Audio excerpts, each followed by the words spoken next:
After you've exhausted all your other options, neck or back surgery may be your last resort. I have with me Dr. Norm Stadlin of the Neurologic and Orthopedic Hospital of Chicago. Dr. Stadlin, tell us a little bit about the advances in back surgery in the last 10, 20 years. Well, in the last 10 years or so, we've seen the advent of being able to replace joints in the back and in the neck. And before that, the only options to take care of joint problems was to fuse the joints together. And in the last 10 years, we have artificial discs for the lower back, we have artificial discs for the neck, and we have other joint replacements that are coming up. Well, tell me, what is fusion? I think we have some interesting pieces here. Yes, this is a model of a fusion of the lower back. And what's been done is screws have been placed in the bone, and a rigid rod connects those screws. And essentially, we have eliminated any movement between these two bones. And so that is for a herniated disc. We always hear that word. What exactly does that mean? Well, actually, for a herniated disc, patients usually need a much smaller procedure called a microdiscectomy. A fusion is usually done for patients who have pain from a particular joint. And then the advances in this is that fusion can still be done, but we have movement options now as well. Yes. One of the downsides of doing a fusion is the loss of movement at that joint, and also that the fusion can put stress on the other joints in the back, and there's more of a likelihood that those joints will become arthritic or develop pain. So if you have a weak second floor, the third floor may be the one that's next to go. Something like that, yes. So show us a little bit about the movable joint. Okay. We'll go to this one first. And this is a artificial disc for the lower back, for the lumbar spine.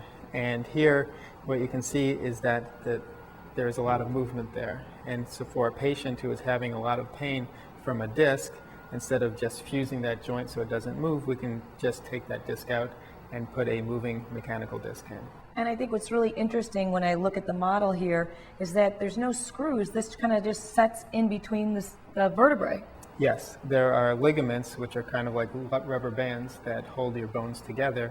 And when we place this particular disc, we stretch those ligaments open, we put the disc in, and then the body will close on that disc.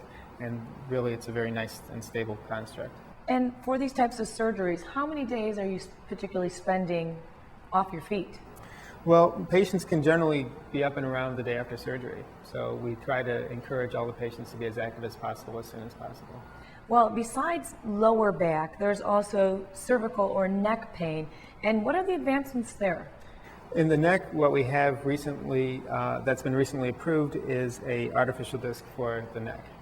And this is, again, allows movement between the different bones and takes away the stiffness and the loss of the joint that the fusion would usually entail.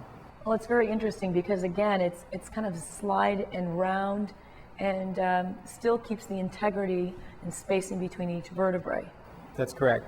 If you think about how your neck moves, it moves forwards and backwards, it bends side to side, it even rotates, and the design of the disc is done so that you preserve as much of the normal movement of the disc as possible. Well, I'd love to hear this because the recovery is quicker. And again, this is your last option. After what was our first option? Well, usually for plain back pain or plain neck pain, usually the treatment is physical therapy, exercises, injections, and non-surgical treatments like that.